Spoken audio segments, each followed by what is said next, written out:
My landlady said she could evict me, or invite me. I still don't know which one she did. It started with a folded piece of paper and a strip of tape. A simple note, pressed flat against my apartment door, white against the dull beige paint. At first, I thought it was just another maintenance notice. But when I saw her handwriting, neat, deliberate, and signed, M. Carter, Landlady, my stomach sank. Rent overdue. See me before 6 p.m. to discuss. No threats, no anger.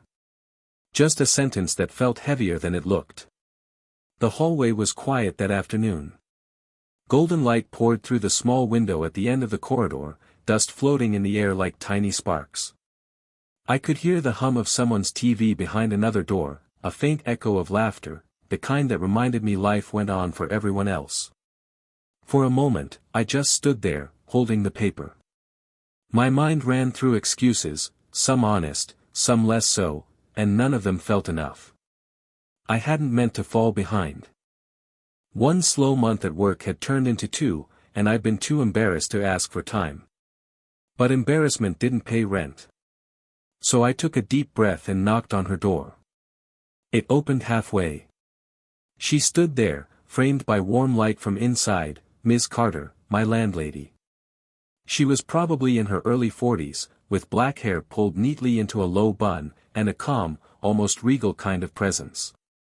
Not cold, but composed, like someone who rarely needed to raise her voice to be heard. She wore a soft gray sweater and simple gold earrings, nothing flashy, but everything about her seemed intentional. For a few seconds, neither of us spoke. Then her lips curved slightly, not quite a smile, but not disapproval either. "I was wondering when you'd knock," she said. Her tone wasn't angry, more like she'd been expecting this. I fumbled with the paper in my hands, starting to explain, but she lifted a hand gently. "Why don't you come in? We can talk where it's warm." Her apartment was everything mine wasn't, neat, softly lit, and filled with quiet life. Bookshelves lined one wall, a small plant sat by the window. The scent of jasmine tea floated through the air, wrapping around me before I even crossed the threshold. I tried to apologize again, but she just gestured toward a chair at her kitchen table. The surface gleamed under the afternoon sun, and beside a stack of mail sat a single mug, half full, still steaming. "You're not the first tenant to fall behind," she said calmly. "But you're the only one who looked guilty before I even asked why." Something in her tone, not scolding, but lightly amused, made me glance up. Her eyes were dark, steady, and curious, as if she were quietly deciding what kind of person I was. And in that moment, I realized this conversation wasn't just about rent. It was about something else, a test, maybe. Or an invitation I didn't yet understand. Her apartment felt warmer than it should have, not just because of the sunlight streaming through the blinds, but because of her presence. Everything inside seemed to mirror her, calm, organized, quietly graceful. A framed painting hung above the couch, a watercolor of the coast at dusk. I remember thinking it looked lonely in a beautiful way, the way she did too. She motioned for me to sit, and the chair creaked softly beneath me. She poured herself another cup of tea, then one for me without asking. The sound of the liquid hitting the porcelain was the only thing breaking the silence. "You're behind 2 months," she said finally, sitting across from me. "I could file a notice, or we can talk like people." Her tone wasn't harsh, just matter of fact, the kind of voice that carried authority without trying. I started explaining, the delayed paychecks, the side job that didn't come through, how I was sure things would turn around soon. I must have sounded rehearsed, even desperate. But she just listened, one hand around her mug, thumb tracing the rim slowly as if she was thinking through more than my words. "You're young," she said after a moment. "But you look like you've already learned how to carry too much." It caught me off guard. Most people didn't notice things like that. She leaned back slightly, studying me the way someone might study a painting, not to judge it, but to understand it. There was curiosity in her eyes, a spark that softened the seriousness of the moment. You know, she continued, a faint smile playing at the corner of her lips, most tenants just leave notes under my door. You're the first who decided to knock. I didn't know if she meant it as a compliment or a warning. But the way she said it, low, deliberate, made my pulse quicken a little. Then, almost as if she could sense the shift, she stood and walked toward the window. Light caught on the gold bracelet around her wrist, the same one I'd noticed before, and for a second, her reflection in the glass seemed younger, softer. I've been a landlady for 10 years, she said quietly. You see people come and go. Some stay, some don't. But every once in a while, someone reminds you what it felt like to start fresh. She turned then, meeting my eyes again. I don't want to evict you, she said plainly. But I do want to know what you're planning to do. I swallowed, nodding. I'll find a way. I promise. She smiled faintly, the first real smile since I'd met her. Good, she said softly. Because I have a feeling you will. And maybe, she added, a playful lilt in her voice now, you'll make it worth keeping you around. Her words hung in the air, not a promise, not a threat, just something in between. As I left her apartment, the paper in my hand didn't feel heavy anymore. But her voice, her smile, followed me all the way back to my door. And that's when I realized, this wasn't just about rent anymore. The rain began sometime in the afternoon, the kind that didn't crash down, just drifted, steady and soft, like the world had decided to hush itself.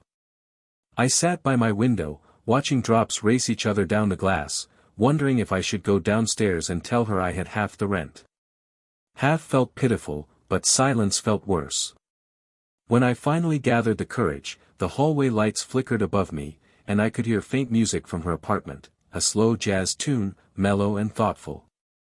I hesitated before knocking. The sound of the rain, the saxophone, and my own heartbeat all seemed to blend together.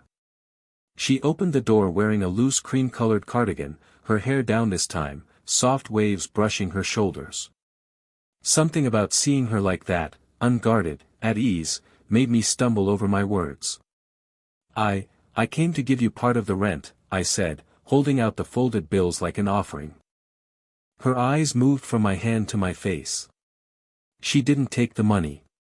Instead, she stepped aside. Come in.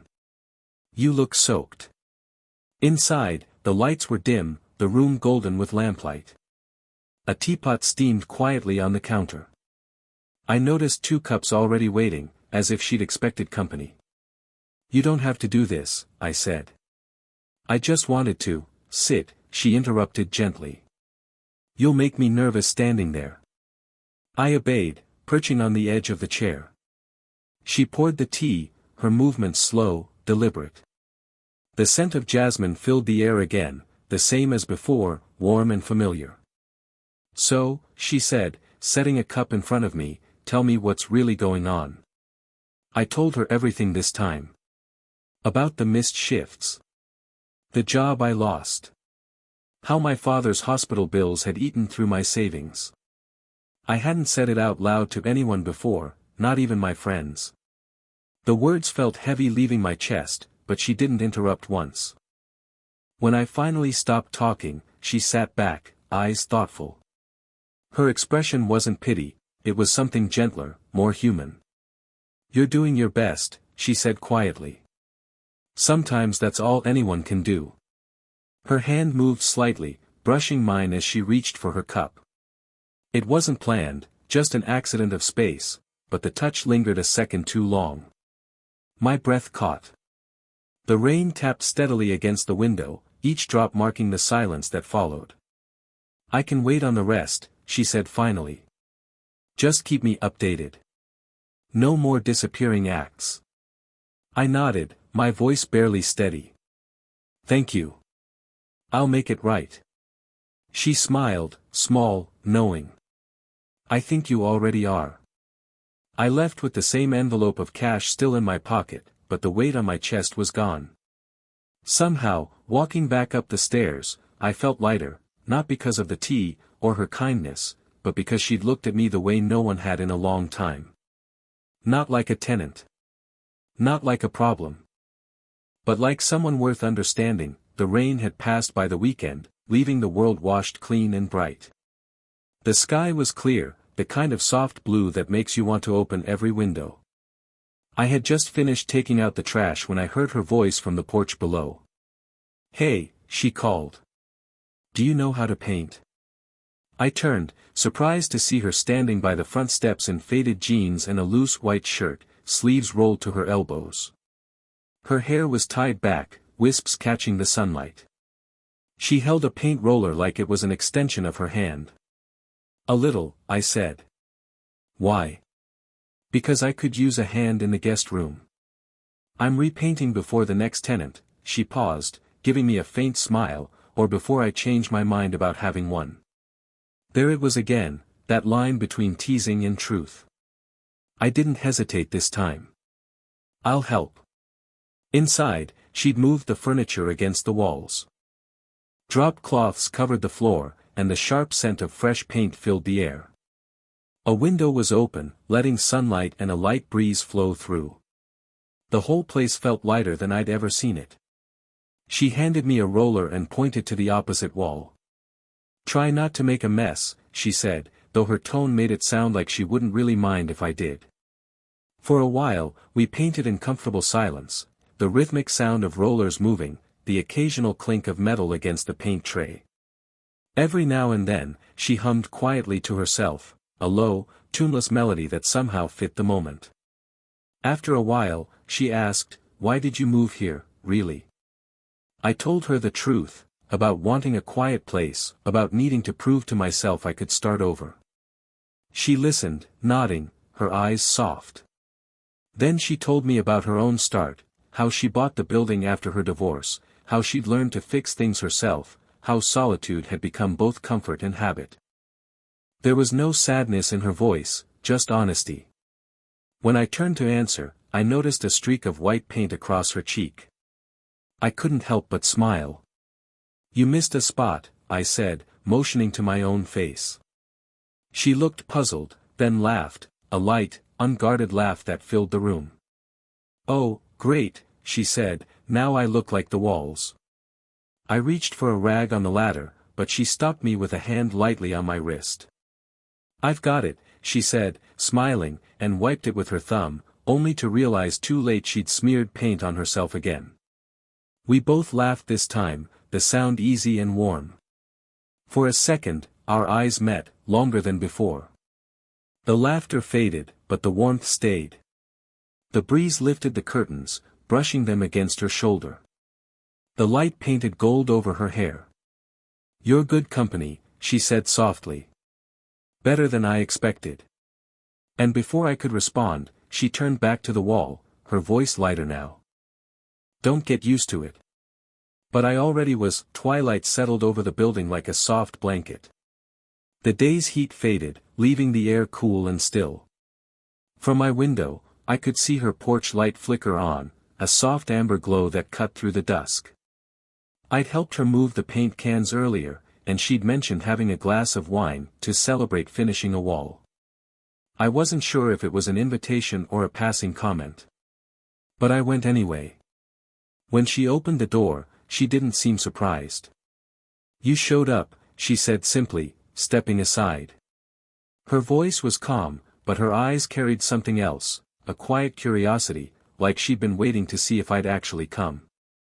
Her living room looked different at night. The lamps cast a golden light across the wooden floors. A record spun softly in the background, something slow, old, and smooth. The kind of song that lingers even when it ends. She poured 2 glasses of wine and handed one to me, her fingers brushing mine briefly, a touch that seemed to last longer in my mind than it did in real life. "To the freshly painted wall," she said, raising her glass. "And to the people who helped," I replied. She smiled at that, a small, amused curve of her lips. "You're learning how this works," she said. We sat on her porch, the wooden boards warm beneath our feet. The night air carried the faint scent of rain and cut grass. For a while, neither of us spoke.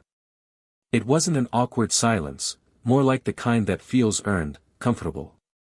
Eventually, she said quietly, "You remind me of someone I used to know. He was kind, but always afraid to stay anywhere too long." I turned toward her. "Did he ever?"